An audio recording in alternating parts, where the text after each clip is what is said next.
Hello, everyone. Hope all of you are having an awesome start to your week. I just wanted to come to you today with our daily connect. It's been exciting for us to be able to connect with you via Facebook and YouTube over the last few weeks and just get a chance to share with you our hearts. Today, I was thinking about this amazing passage. It's probably my one of two or three favorite stories from the Old Testament, from 1 Kings chapter 20. It's probably not one you know right off the bat, but it's certainly one of my favorites.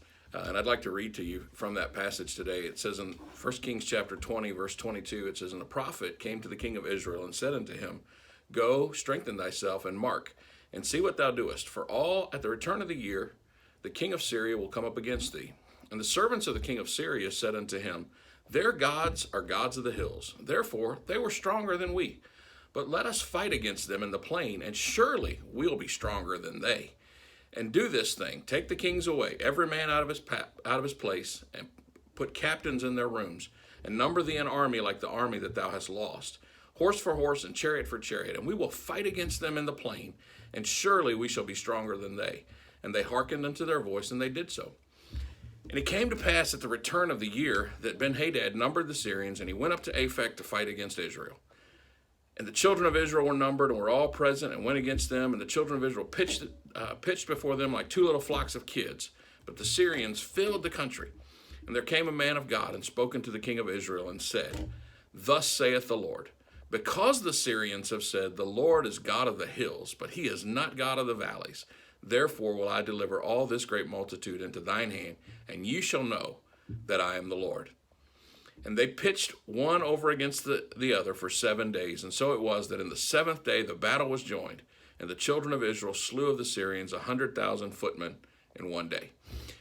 I love that story because it's such a reminder to me that so many times we can get caught up in the idea of mountaintop experiences. We can experience God and his greatness. We can celebrate those moments when he does something unbelievable or miraculous, and we can see those moments and understand that they are truly amazing, and I thank God for them.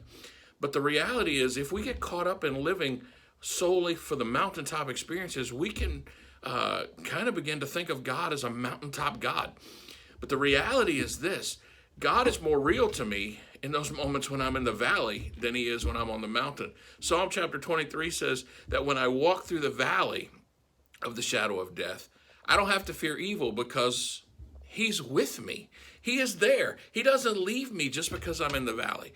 And so I want to encourage you today that in the valley, the Bible says he restores my soul. It is in those moments when he is leading me that he truly gives me restoration and feeds me and grows me and allows me to experience his presence in ways that no other time can. And one of the things I have come to the conclusion of is that if I will recognize where I am. Yes, love the mountains. They're exciting. I want to be there.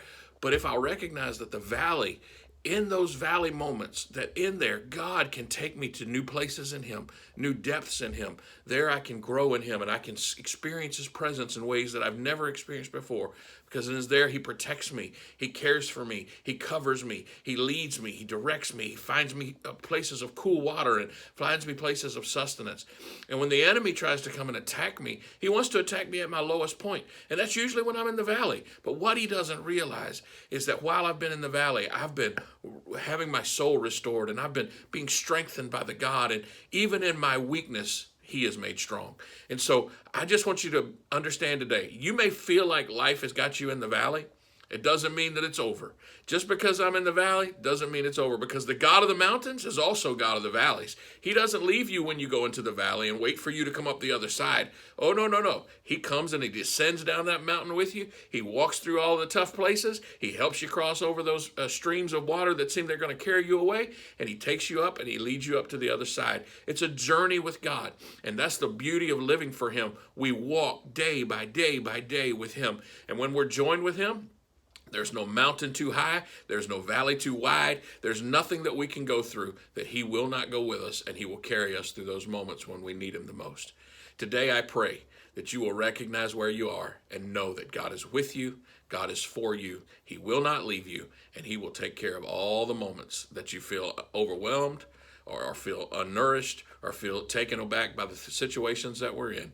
Instead, he will be a God who does not leave us, and he will take care of those moments for us. God bless you. Thank you for joining with me this morning.